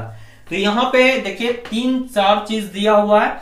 तो कह रहा है कि एलाइजिंग इफेक्ट को हटाने के लिए, वॉइड मींस क्या होता है, हटाना। तो एलाइजिंग इफेक्ट को अवॉइड करने के लिए सैंपलिंग फ्रीक्वेंसी को चाहे तो आप ज्यादा रखिए या इक्वल टू रखिए, किससे, तो 2fm से। तो इसका राइट आंसर क्या हो जाएगा, fs ग्रेटर देन 2fm। ठीक है, चलिए आगे की क्वेश्चन की ओर बढ़ते हैं। अगला क्वेश्चन क्या है, तो अगला क्वेश्चन ये देखिए, कहे ना कि और मतलब कि दूधू को फुल फॉर्म आ गया, एक वो FSS वाला, एक CDMA, जो कि अभी अभी आपको बताया।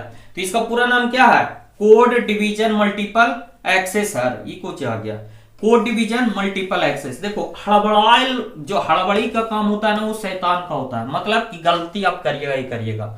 पही का पड़ेगा कोड डायरेक्ट मल्टीपल एक्सेस, तो मल्टीपल एक्सेस तो देख लिया, ये डायरेक्ट लिखल ऐसे देखबे नहीं किया। अब देखो ई भी मार देगा कोई, मल्टीपल एक्सेस देखें, दूसरा कम भी गलती करेगा कि कोड डिवीजन मल्टीप्लेक्सर एक्सेस लिखल है, बीच में कुछ लिखल है, मल्टीपल ना लिख के मल्टीप्लेक्सर लिखल है, तो मल्टीप्लेक्सर होता है नहीं। तो ई भी कोड डिवीजन पढ़ा और इन्हें पढ़वे नहीं किया, मार दिया टिक। इन्हें पहले देख लिया मल्टीपल एक्सेस, मार दिया टिक, शुरू में कोड देख लिया, बीच वाला ही छोड़ दिया डायरेक्ट के, एक रंग कुछ किया मल्टीप्लेक्सर के छोड़ दिया, इसको मार दिया टिक कोई। लेकिन जो अच्छा होगा वो इसको टिक ना मारने से पहले आगे नीचे वाला भी देखेगा, चौथो ऑप्शन में क्या लिखा है वो भी देखेगा। तो नन ऑफ दिस तो होगा नहीं, क्योंकि अभी अभी बताएं CDMA का पूरा नाम क्या होता है, कोड डिवीजन मल्टीपल एक्सेस। तो ये हो गया आपका राइट आंसर। चलिए लास्ट ऑब्जेक्टिव पे हम लोग चलते हैं। कह रहा है कि बैंड पास आंसर भुला गया जी, इसका पूरा नाम क्या होता है, इसको समझिएगा, binary phase shift keying. Binary phase shift keying कि डीमोडुलेशन प्रोसेस के दौरान जो फिल्टर इस्तेमाल होता है वो कौन सा होता है, बैंड पास फिल्टर होता है।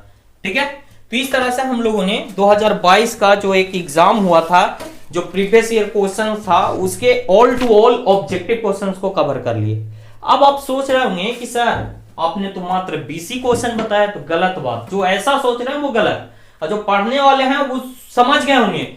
ओवरऑल हम देखा जाए तो ये 20 क्वेश्चन की मदद से हम लोगों ने बहुत सारे क्वेश्चन सीखे। जैसे हमने इस दौरान बहुत सारी चीजें आपको बताया, एक क्वेश्चन में बहुत सारे सवाल आपको कराया, जो कि आपके ऑब्जेक्टिव पॉइंट ऑफ व्यू से भी इंपॉर्टेंट है, और क्लास एक तरह से कहा जाए कि ओवरऑल पूरे सब्जेक्ट का रिव्यू हम लोगों ने देख लिया कि हमारा जो सेमेस्टर है, थर्ड सेमेस्टर, इसमें पढ़ना क्या क्या है।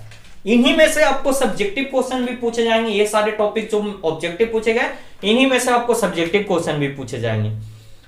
तो आज का ये सेशन यहीं पे हम समाप्त करते हैं। ऑब्जेक्टिव का सेशन है, 1 से लेकर 20 तक सारा ऑब्जेक्टिव हम लोगों ने कंप्लीट किया। जो लोग इस वीडियो को देख रहे हैं, मैं आपको पहले ही बता देता हूं, अगर आपने कॉपी कलम लेकर के इन सारी चीजों को जो और भी ऑब्जेक्टिव के तौर पे हमने बताया उसको आपने नोट नहीं किया, तो ये आप सबसे मूर्खता वाली काम कर रहे हैं, क्योंकि वही सारे जो एक्स्ट्रा में हमने बताया वही सारे क्वेश्चन आपको हो सकता है कि इस बार एग्जाम में पूछे जा सकते हैं।